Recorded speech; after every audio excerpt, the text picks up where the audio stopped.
Hi there, everyone. Welcome to Growing Greener Neighborhoods, where we have lots on tap for you over the next 30, 45 minutes. Who knows? Make it an hour. We don't know. We don't know where this conversation is going to go, but it's going to go somewhere and it's going to go someplace fun.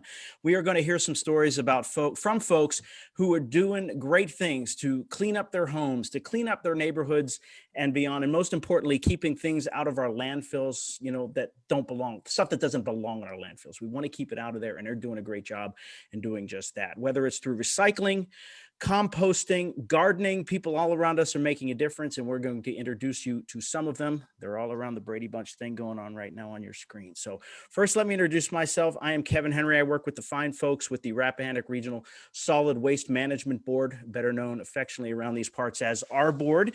Joining us from our board, you'll see here and there, right there, we have MC Morris and Diane Jones from our board. From Embrey Mill neighborhood in Stafford County, in your lower right-hand corner, we have Mike and Ashley. Vic Islandfield and Deb Caldwell from Green Aquia in Aquia Harbour are here as well. Also, a little bit later, we'll hear from a couple of organizations that are doing great things in this community in more ways than one, representing Rappahannock Goodwill. We have Daryl Wiedemann and Kristen Wheeler, who will tell us more about what Goodwill is doing to encourage folks to reuse, repurpose, upcycle, you name it. All those unwanted goods you have in your garage and all over your house, they can do stuff with it.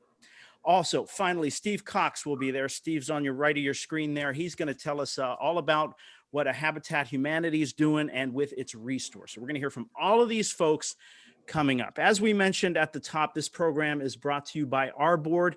I'm going to toss it to Diane right now. Diane, talk a little bit more about what our board is, what its mission is, what you guys are all about.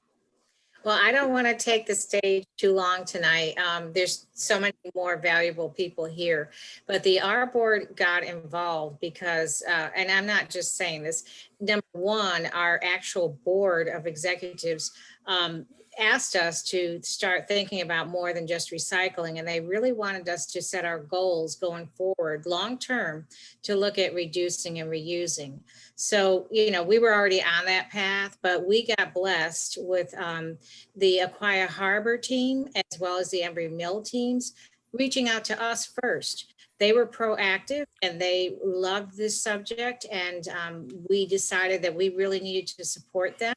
So we decided on this project and hopes that we could take their ideas and their best practices and their passion forward.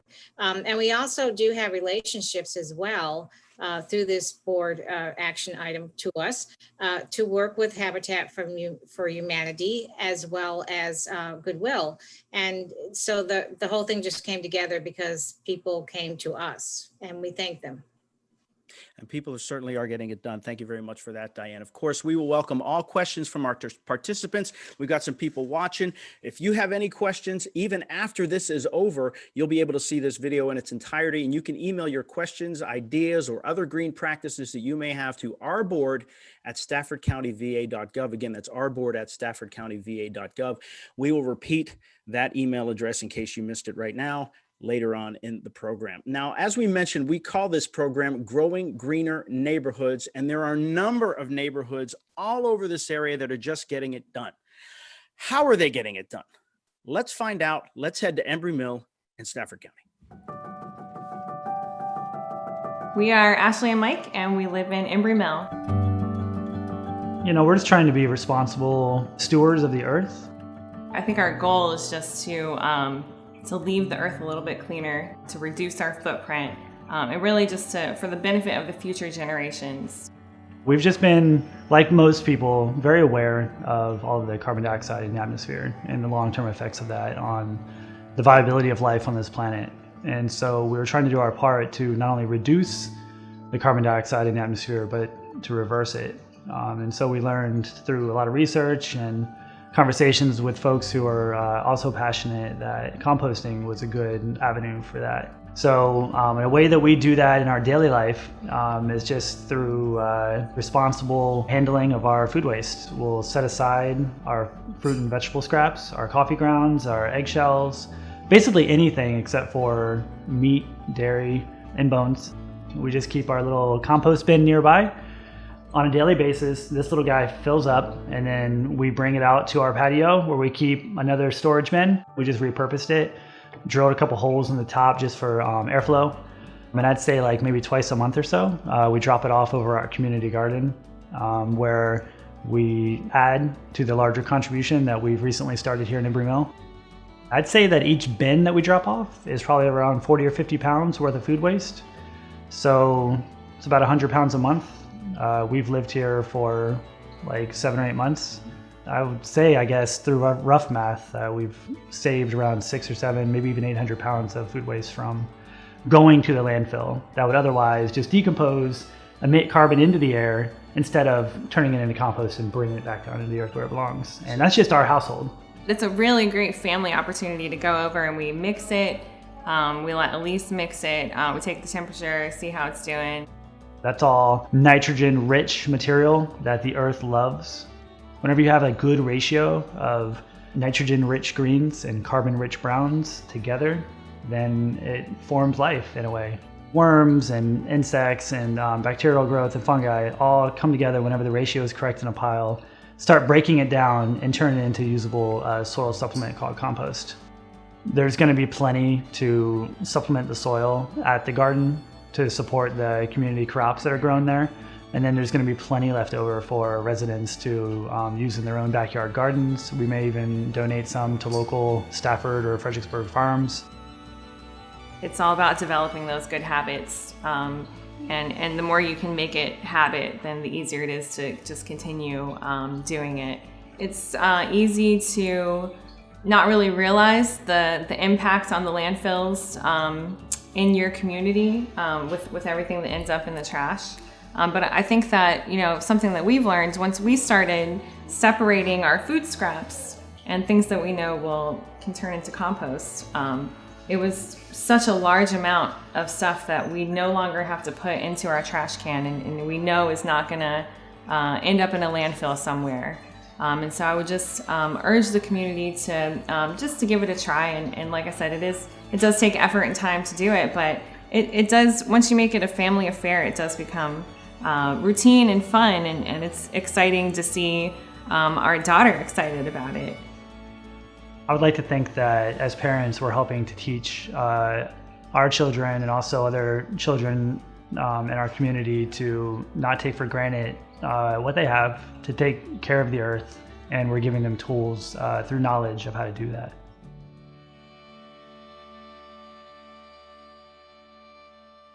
And we'll bring Mike and Ashley in right now from Embrey Mill. You guys are doing a great job, and you have 2 wonderful kids, 2 of the most well-behaved children I've ever seen. Elise and Wyatt, right?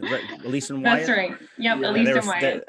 They were fantastic, and they're getting in there. They're getting it done. They were having such a good time. And you guys were having such a good time, and we had a good time being there. Now, people often say it only takes one person to get something started. That's that first step that'll get you where you want to go. And you guys took that first step. You're brand new to the neighborhood. You come in and you say, hey, we want to do this. Somebody had to say, yeah, let's do this. I mean, you could have done it yourself, but you got to have some support in there. What's the response been like for you guys with the initiatives that you want to undertake in Embrey Mill? Yeah, we've, well, good evening. Thanks a lot for including us in this webinar. We're really excited to share what we're doing here in Embrey Mill and to hear also about what the other panelists are doing in their communities.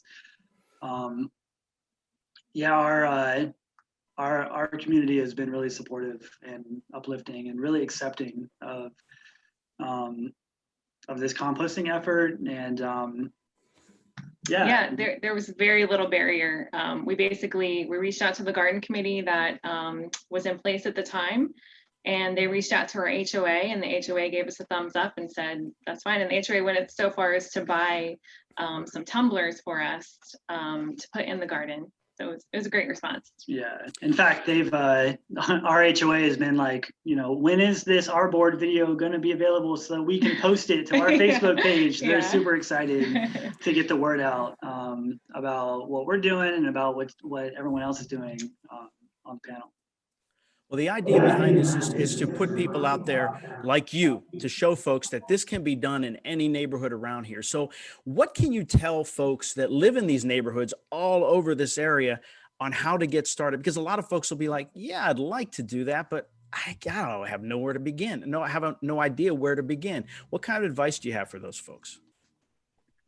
I would, you know, just like any, I guess, worthy endeavor, I would say to establish your why, right? So start with your why.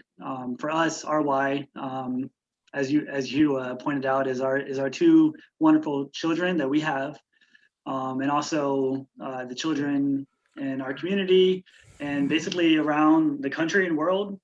That's our why, and that helps us to stay motivated, I think, to get over, you know, the very steep learning curve that's associated with any new practice, but especially with like retraining yourself on how to treat waste. My wife has an awesome saying that she says all the time about almost everything. And it's if you're not failing, you're not trying. And so just having a solid why, I think helps stomach the failures a little more and helps transition those failures into learning opportunities. So, yeah. Yeah, I would say just to echo that and say, you know, just it's hard to get started, but if you just, you know, take that step and take the plunge and try to set up something small in your own house. We used things that we already had, so we didn't have to go buy anything. We just kind of repurposed a container that we had and put it in our freezer to keep the food scraps for composting in there. So we just started small, you know, and we've slowly been, you know, now when we go to throw something away, we're like, wait, can we compost this? You know, so you start small and then just see how it goes. You know, and don't be Real afraid quick, to fail. Yeah. Forgive me, Ashley. Mike, when we had talked earlier, and I don't know that I got into, or maybe we did get into it in the piece. There are certain things you can compost and other things you cannot compost. Bones you can't compost, that kind of thing. So just kind of in a nutshell, you don't have to go through the whole list, but are there some basic things that people run into every day that they can compost and cannot compost? Oh yeah, sure. So yeah, most things that you're cooking with on a daily basis can be transitioned into compost. So, you know, if you're chopping up some fruit or some vegetables to make any meal, you can just toss those in a container instead of putting them in the garbage. Eggshells, coffee grounds, tea bags. Really, the list is significantly longer of things that you can compost than the things that you cannot compost. So yeah, like you said, you know, just stay away from the meat, bones, and dairy. Those are the three biggies. Other than that, it's, you know, it's all nitrogen rich, and the earth is ready to accept it as compost when it's mixed with carbon rich brown material. Well, you guys are leading the charge, and we appreciate it. Don't go anywhere, because I'm sure we're going to have a few more questions for you coming up in a little bit. Now, Mike and Ashley have been at this for about 8 months in Embrey Mill, but just up the road a bit, there's another group that's been at it for at least 8 years. We're talking about Green Aquia. Let's go to Aquia Harbour and talk with those folks now. We founded Green Aquia back in 2013. We're situated in Aquia Harbour, a residential community homeowners association of 2,300 homes in about over 2,000 acres of pristine riverine riparian community here. I was looking for something to do, trying to figure out what am I passionate about. And I came across an article in our magazine here, and it was from Vic, and he was starting up this group called Green Aquia. And the minute I read what it was that he wanted to do at that point, that is what sparked the interest for me. And ever since then, that's what I love. We had an interest over ensuring that we maintain the beautiful environment that we have here and hopefully improve on it here and there with a number of initiatives. The very first thing we got into was hazardous waste. We just saw trash cans filled up with fluorescent light bulbs and paints and toxic chemicals and all kinds of stuff, and we thought, geez, you know, there's a way we can stop this waste stream from going right into our landfills, which of course take great care to keep that stuff out of the environment, but you can only do that for 50, 75, maybe 100 years before ultimately it's going to be in our watershed. So we began working with the community, and literally in our very first event, we saw so much of the stuff that was coming in was large volumes of cleaning supplies and automotive supplies, household paints and stuff that weren't actually toxic. They just were moving and couldn't take them with them. So we very quickly turned that into a reuse program.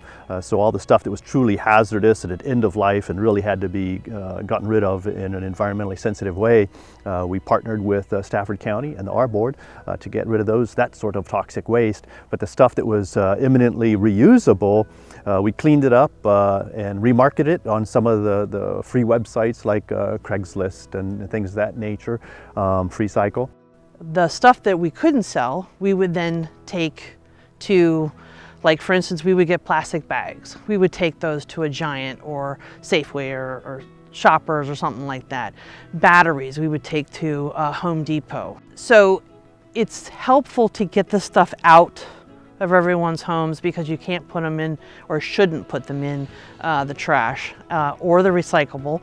Lots of the stuff is not recyclable. So it's a way to get it out of our homes, out of the harbor, and in a safe and environmental way.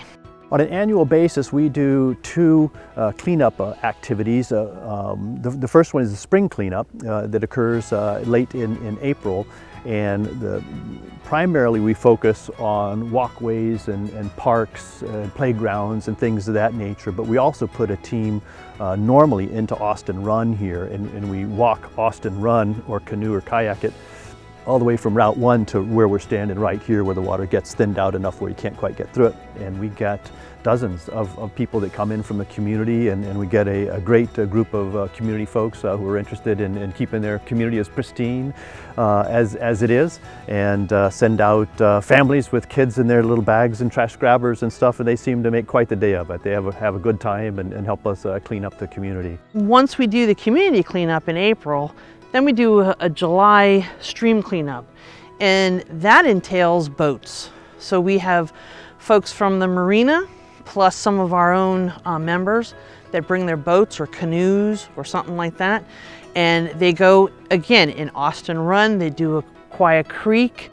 Vic has been known as the Austin Run guy because he'll take his big canoe and he will walk from the water treatment down into here, into Lions Park, and he will have collected tires, toys, yard, as in like chairs, yard chairs and all that kind of stuff in his canoe as he's brought it in, and he has dumped it here for our roads and grounds crew to come pick it up the next day and put it into the trash.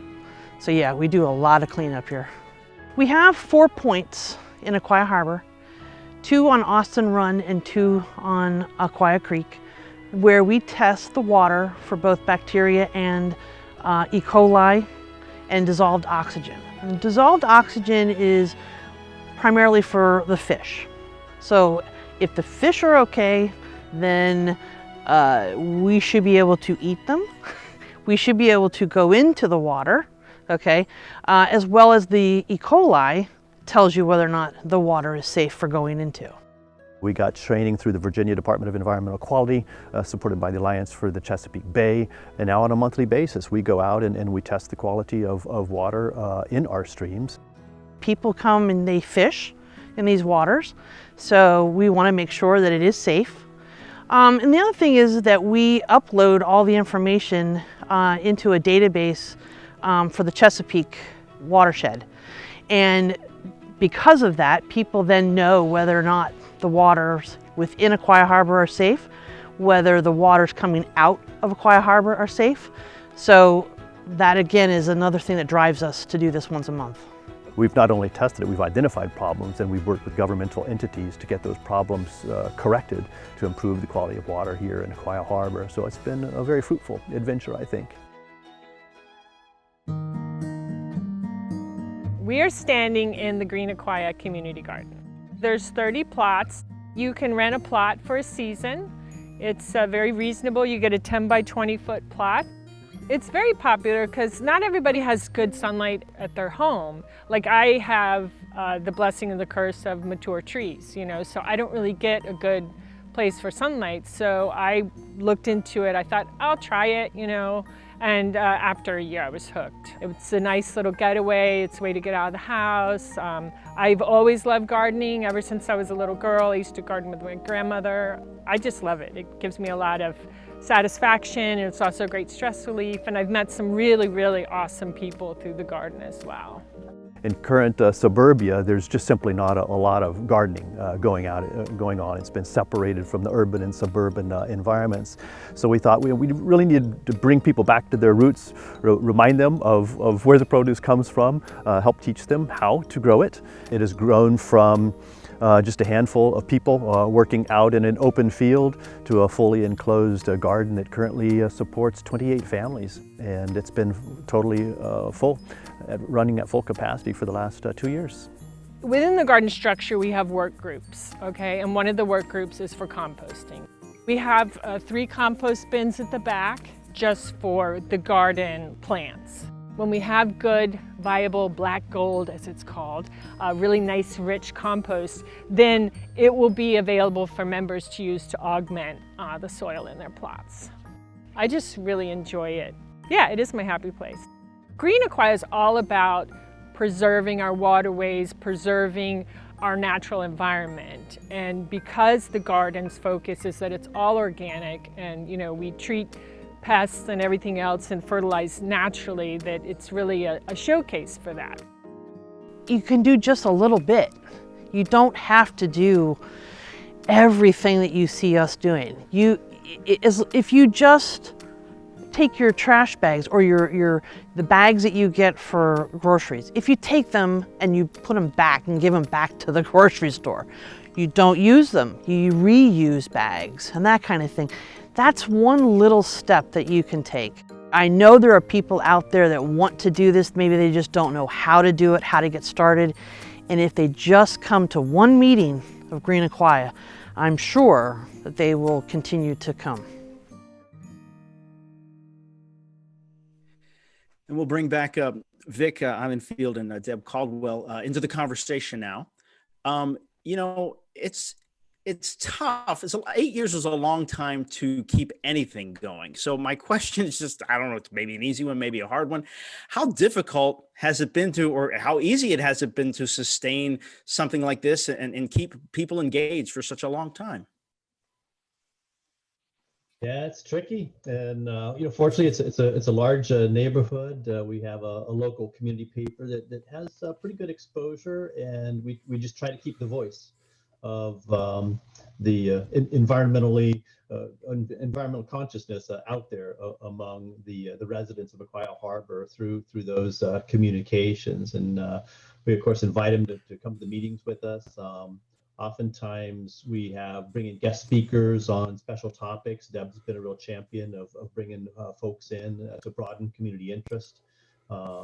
It attracts more people, and our Facebook sites have been helpful as well in reaching out. We've got a lot of members on the Facebook sites and stuff. So a little bit of internal marketing across the Homeowners Association has been helpful and has helped us keep the wheels under the bus for these many years. It's been a great adventure. Now, Deb, your passion and your dedication to this just jumps off the screen. I don't, when I interview folks, I don't try to get them to tear up, but you did. I didn't force it. It just happened. And that was a wonderful thing because it just showed the passion that you have. And it's easy for you to do this stuff. It's a difficult job, but it's easy for you to because of your passion. There's a lot of folks out there who may say, I don't have time for all that.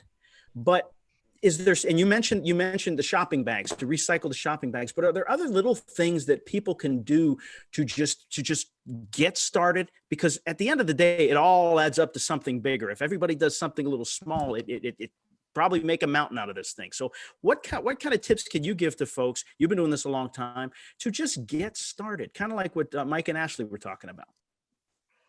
Right. And exactly what Ashley was talking about as far as, you know, maybe bringing things into your home, starting there, bringing things in that don't require being thrown out. You can reuse them. Like for instance, I buy these toothbrushes that are made of bamboo, right? So they are recyclable. So you can then put them into your recycle can. instead of those plastic toothbrushes, all right, that you have to basically throw in the trash. So if you can start at home, start doing things that will help you to not put things into the trash instead of putting them into recycle instead. That's one thing. I mean, that's what I basically started doing when I first started doing all this, besides starting to help with the water quality testing and stuff like that with Green Aquia. But that's what I would tell people to start doing now. Vic, you rounded the troops 8 years ago. 2013, I think, is when this started. What is your advice to communities like yours? Because this effort has really turned into something. I mean, again, things don't just happen or just keep going after 8 years without some effort and without people joining in on the fun. So what can you say to some of these larger neighborhoods like Aquia Harbour to get something going like this? I think, Mike and Ashley touched on this as well, but communicating with the governance entities around where you live, because sometimes just one person out in the woods isn't going to have a big impact, but when you go through committees that are approved and sponsored by the homeowners association, when you reach out to the HOA itself, I was actually on the board of directors when I kicked Green Aquia off. It gives you that extra reach. Because you have to have a voice, and getting that voice is difficult. So I went initially through the board of directors, and then kind of started growing it grassroots from there once I kind of got their thumbs up on it there, and then just again continued to market as much as we could. We were pleased in having a relationship with the publisher of our Homeowners Associations magazine, that all of the community support groups get to publish in that magazine at no cost. So we've been diligent about posting an article in the Harbor View. I don't think we've missed more than 2 or 3 months in 8 years. Amen. So that message comes out pretty much like clockwork every month for a long time now. Well, one thing, I don't think it's a coincidence, or maybe it is a coincidence, that you're sitting in front of some shameless self-promotion back there behind you. Yeah, what is that? What is that? Did that just happen to be there? Go ahead, promote away, Vic. Signs inside my house to motivate myself, right? Of course. So tell us a little about that is a current sign, correct? Almost. I have okay. to change that. Did I get it right? That's 7 to a 4. So the 24th of April this year. All right, very That's good. the community cleanup that Deb alluded to. Sure enough. Well, you guys are doing a great job. Stick around. We got more questions for you coming up a little bit later. But we're going to move on to something else, and we're kind of going to go back to what Mike and Ashley were talking about, and that's composting. It's vital if you want to in terms of keeping our landfills small and keep them from filling up fast. And I want to bring in Diane and or MC to talk a little bit about composting. And you guys threw some figures at me about composting and how much food waste is actually in the landfill, and what composting can do to kind of help keep the landfills from overflowing or filling up. Talk a little bit about that, if you don't mind. Well, Diane is certainly much more of an expert, but I did do a little tiny bit of research on this subject, just preparing briefly for tonight. And if you take the amount of paper that is either disposed of in the municipal solid waste stream, that's about paper and cardboard and recyclables like that can almost go up to 20%.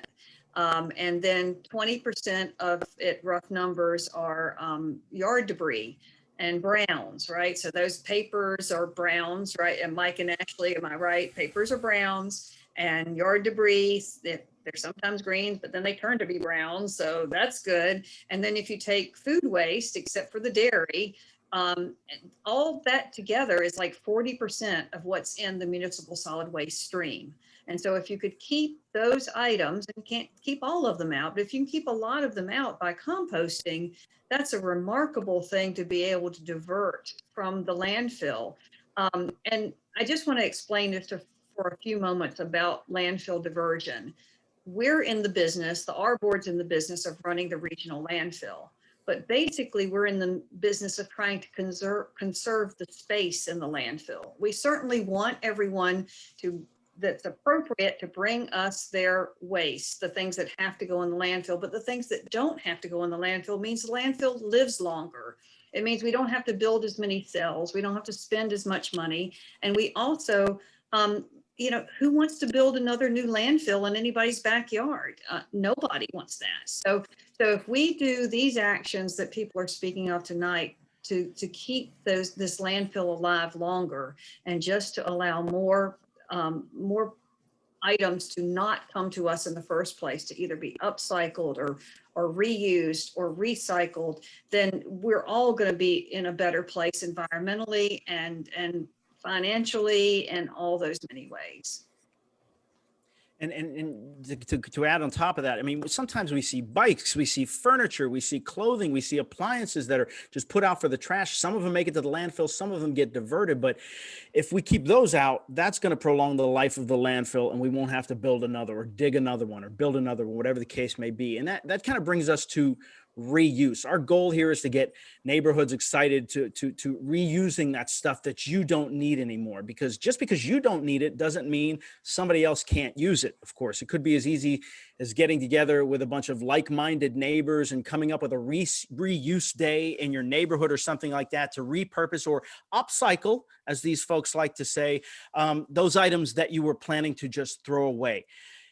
It sounds difficult maybe, but it's not as difficult as you might think. And Rappahannock Goodwill is here to help. Our mission is that we help people to improve their quality of life through the power of work, coaching them and helping them with job services on their way to employment. We operate 12 retail stores, an outlet store, and an e-com store through a 12-county region in the city of Fredericksburg. And as people donate their goods, we bring them in and obviously sort them. We're able to channel some of that into our retail stores, some of it into our e-com operation, some of it into our outlet operation. Once it comes here, I have a central processing team, and that team is going to separate it into the different commodities we sell. They are going to see whether it can be sold in our outlet, or if it's not able to be sold in our outlet, it'll go into our salvage trailers and be sold to vendors overseas.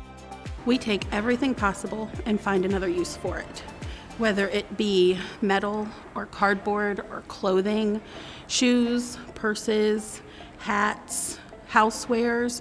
We are going to try to find another avenue to make it useful, to do better in the community and in other countries. Our goal is to keep as much out of the landfill as possible.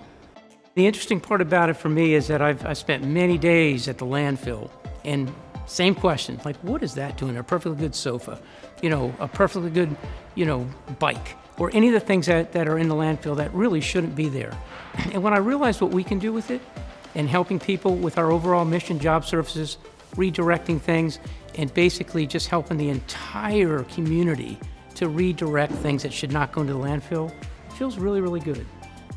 I would say that there's probably a lot about us they don't know.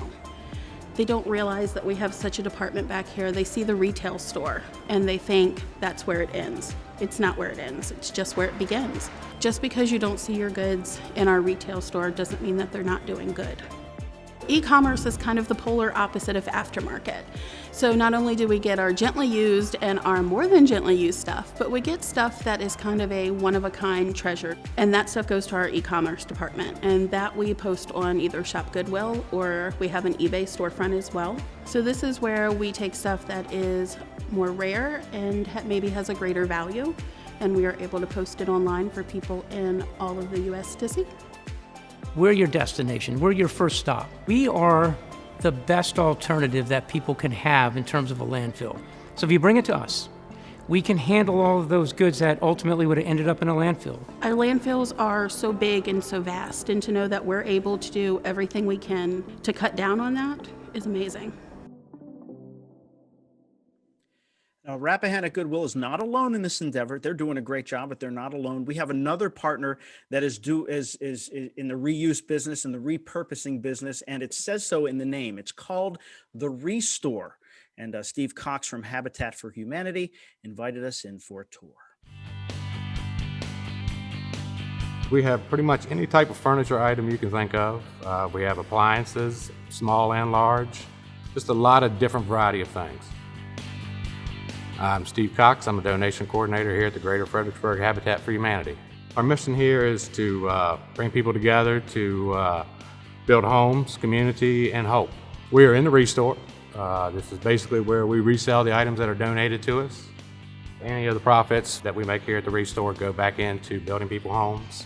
Right now on South Street, we have 5 homes in a cul-de-sac. 2 of them are occupied with homeowners. 1 is waiting for a homeowner to move in, and the other 2 are in the process of finishing the insides for the next new homeowners. Before I started working here, I didn't think about it very much, honestly.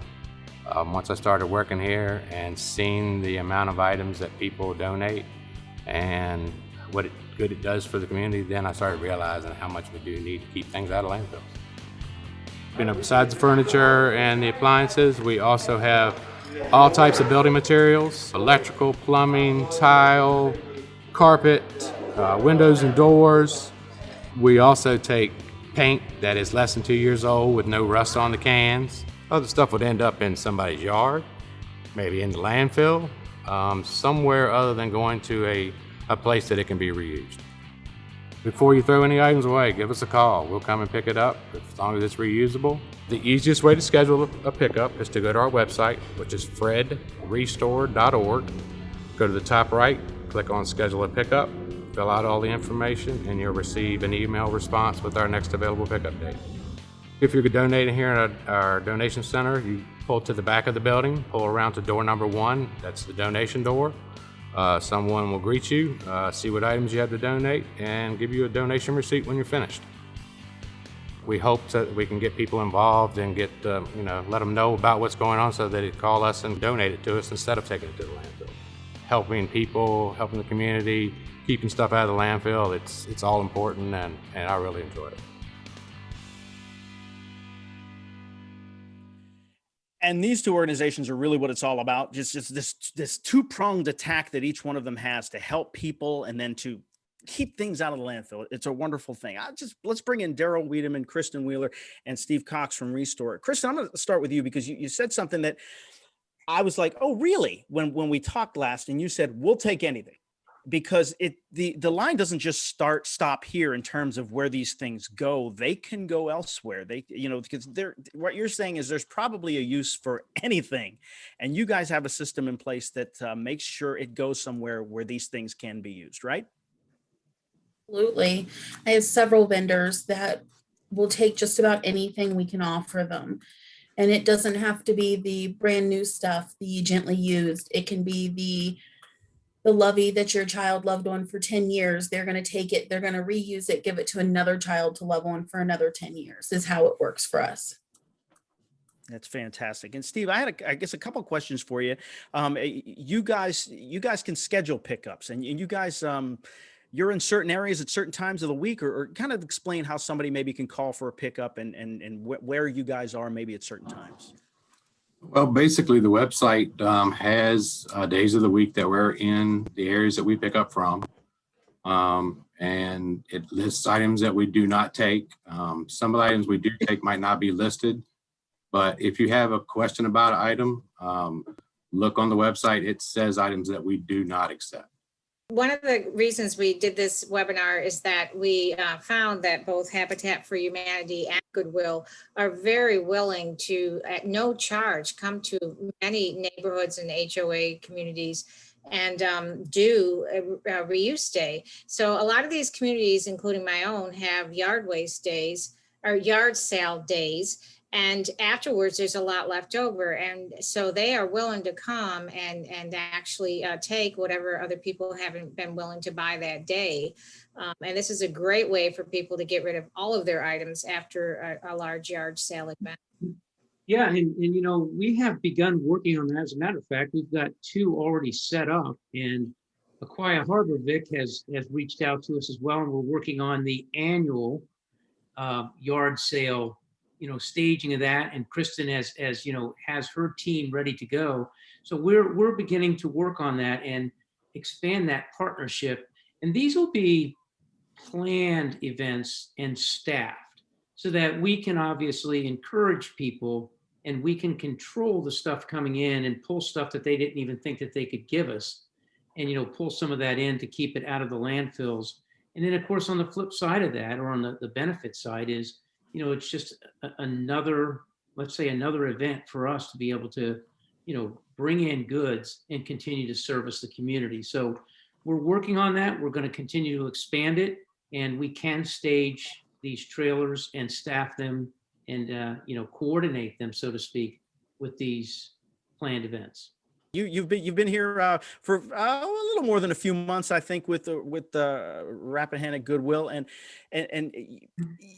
you love the mission. I mean, you were passionate about the mission too. So we can't say it enough that, again, we talk about this two-pronged attack of keeping things out of the landfill and finding jobs. So kind of talk a little bit more about that and how Goodwill is just getting it done on all levels. Yeah, so what's really, really great is our mission, you know, is to help people find jobs, and not just anybody. You know, we help people with differing disabilities, you know, people having barriers to coming into the workforce. We supply, you know, coaches, job coaches. And what's interesting is we operate all within, you know, obviously we have a 12 county, you know, operating area, but Stafford County is very big for us. So, you know, if you think about us as that alternative or the stop, you know, before the landfill, we can take all sorts of goods and we can sell them, we can repurpose them, we can recycle them. All of that, you know, and what Kristen and her area does generates revenue to help us with this mission of really that virtuous cycle of just putting our efforts right back into the community. So if you think about people using us as a first, you know, as an alternative or the stop before the landfill, such, you know, similar to Steve, it keeps a lot of stuff out of the landfill. But it's very amazing to us of how many of those things we can sell for a good price. And all of that revenue goes into helping, you know, people to find jobs and people that have barriers and can't find work. So it's very fulfilling. Kristen, it's a busy, busy world. Nobody has time for anything these days, so it seems. People just want it to be easy. And talk about how easy it is to reuse your stuff or take it somewhere where it can be repurposed. How does Goodwill make it easy for folks to do this? 12 retail locations, as well as our main location in Lee's Hill, where we do have donation boxes set up where customers can pull up and leave their donations. And at all of our retail locations, we have donation attendants who are more than willing and happy to help the customers that come through. Well, you guys are just doing a tremendous job. Again, I can't thank you enough for letting us in to kind of see what you guys are all about. And I had no idea about the Restore, but I think thousands of people are going to know about it now. Steve, you guys are doing a great job. I've never seen anything like it. There's so much good looking stuff in there that I can see why you're in business and why things are going well. MC, I'm going to toss it to you real quick. Do we have any questions that people are generating that they want to, Yes. that people want, or even information that people want to get out there as they're listening to this? We have several questions and a lot of really positive comments from the attendees. One of the questions was, how could a person from the community, if they wanted to get going like Green Aquia is going, could they attend a Green Aquia meeting, or how could they get more information basically on Green Aquia? We know that, you know, you're a gated community. You can't just like drive in and go to Deb's house unless Deb invites you, which I'm sure she would because everyone is so lovely there. So Deb? I'm sorry, would you unmute yourself, Deb? I think I hurt your situation. Sure. No problem. So yeah, I put in the chat the fact that anyone can come to a Green Aquia meeting or any of our events that we put on to help us out. I did put our email address. It's greenaquia@gmail.com. We do a monthly meeting with all of us, and that is done virtually right now. So anyone can attend that as well. Again, sending an email to greenaquia@gmail.com so that I can send the link out to folks. But yeah, anyone can attend. That's great. That's great. Another question came in, which was just some basic good practices. And I know that Ashley particularly had some really great ideas from a different conversation that we had about, just sustainable practices. And one of them was one of our attendees, Anne, said that she uses True Earth laundry sheets instead of buying the big, gallons. And she said they work great. But Ashley, would you give us a little tidbit of some of the other practices that you and Mike and your family employ? Sure. So what we like to do, and what I kind of like to, challenge other people to do, is it's something that everyone can do, after this webinar. Go back and pick one product that you use and try to find a non-plastic, a plastic-free version of that product. Just replace one thing at a time. So we have not, replaced all of our things to be plastic-free, but really, like, about each month, I'll look for something new. Our most recent one was we replaced our Ziploc bags with the silicone bags, and we just love them. And so that's that much less plastic that's going into the landfill. But yeah, so just little things that you can do. And Mike and Ashley, while you're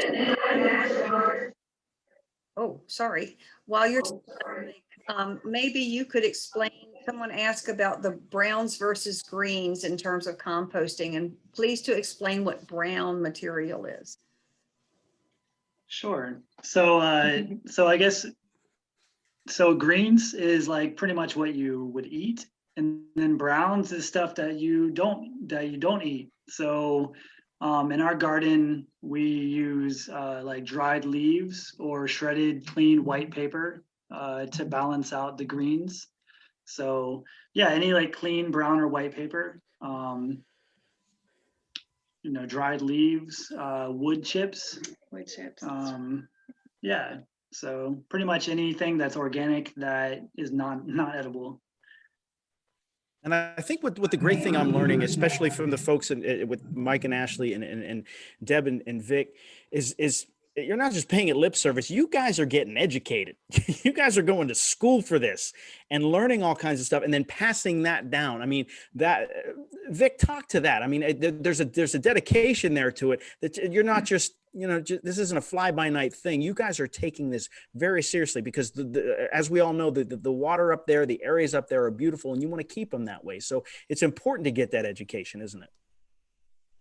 Absolutely. And in some cases, you actually have to have it. Like in our water quality testing program, we are certified citizen water quality monitors through training programs approved by Virginia's Department of Environmental and Quality.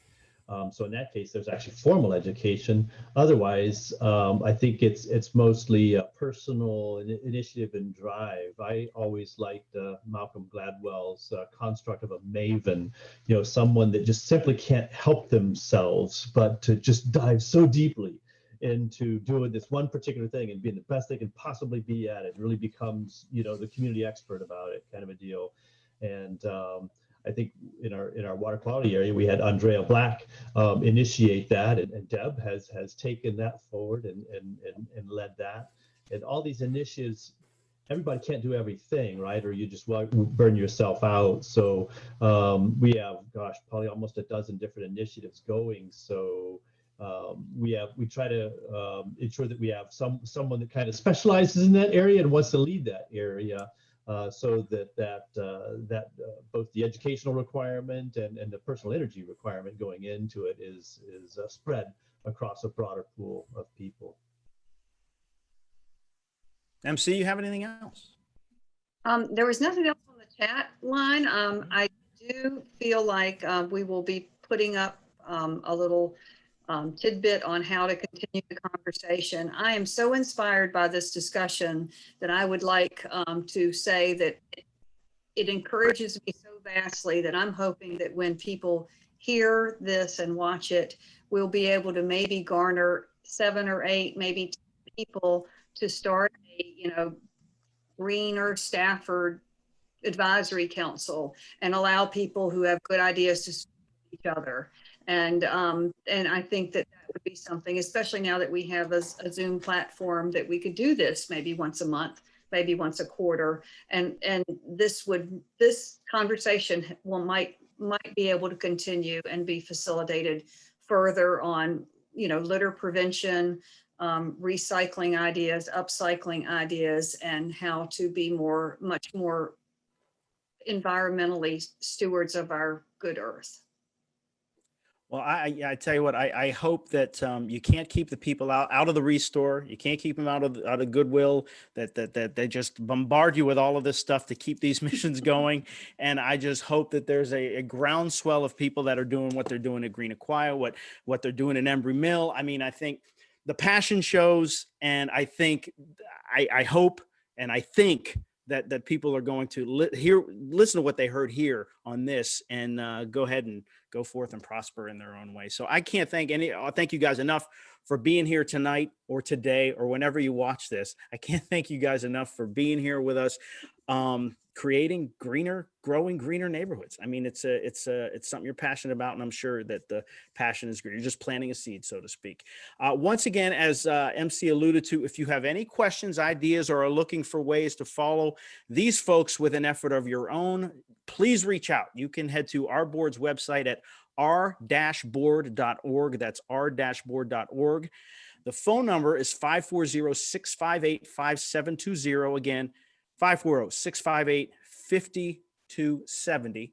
On Instagram, Facebook, and Twitter, use the handle at @ourboardstaffred. Of course, you can send your emails to ourboard@staffordcountyva.gov. Again, thanks everybody for joining us. We certainly do appreciate it.